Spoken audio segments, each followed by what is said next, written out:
Malam itu, hujan deras turun di sebuah desa kecil di Jawa Tengah.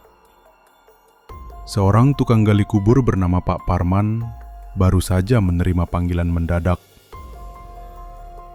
Ada jenazah yang harus segera dikuburkan malam itu juga. Padahal, biasanya pemakaman selalu dilakukan siang hari. Dengan jas hujan tipis, ia berjalan menuju kuburan tua di ujung desa. Kuburan itu sudah lama tidak dipakai untuk memakamkan jenazah, karena sebagian besar warga memilih makam baru yang lebih dekat dengan pemukiman. Konon, di kuburan tua itu sering terdengar suara-suara aneh, tangisan, bisikan, bahkan tawa di tengah malam. Sesampainya di sana, hanya ada satu orang yang menemaninya, Pak RT. Mereka berdua mulai menggali tanah, ditemani suara hujan yang semakin deras. Lampu petroma kecil yang mereka bawa berayun ditiup angin, membuat bayangan pohon kamboja di sekitar makam bergerak seperti sosok-sosok menari. Saat tanah sudah cukup dalam, tiba-tiba petromak redup. Di tengah kegelapan itu, Pak Parman mendengar suara seperti orang mengais tanah dari dalam lubang. Ia lalu bertanya ke Pak RT. "Pak RT, sampean dengar nggak?" Tanyanya dengan suara bergetar. Tapi Pak RT diam saja. Wajahnya pucat menatap ke arah lubang.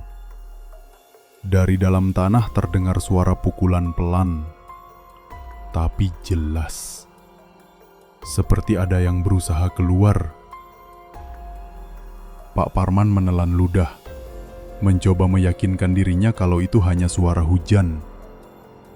Namun, ketika lampu kembali terang, ia melihat sesuatu yang membuat lututnya lemas.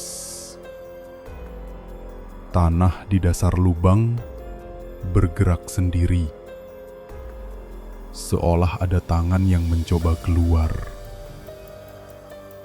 Pak Parman segera melompat keluar, tapi saat menoleh ke samping, Pak RT yang tadi bersamanya sudah tidak ada. Hanya ada jas hujan miliknya tergeletak basah di tanah. Hening. Hanya suara hujan dan degup jantung yang terdengar. Lalu, dari dalam lubang itu muncul sebuah tangan hitam pucat, diikuti wajah hancur penuh tanah. Makhluk itu menatap langsung ke arah Pak Parman dengan mata melotot menyeramkan. Pak Parman menjerit sekuat tenaga, tapi tak ada seorang pun yang mendengar di tengah derasnya hujan.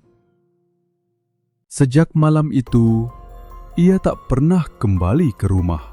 Esok paginya, warga menemukan lubang kubur yang sudah setengah tertutup tanah, dan di dalamnya ada 2 jasad.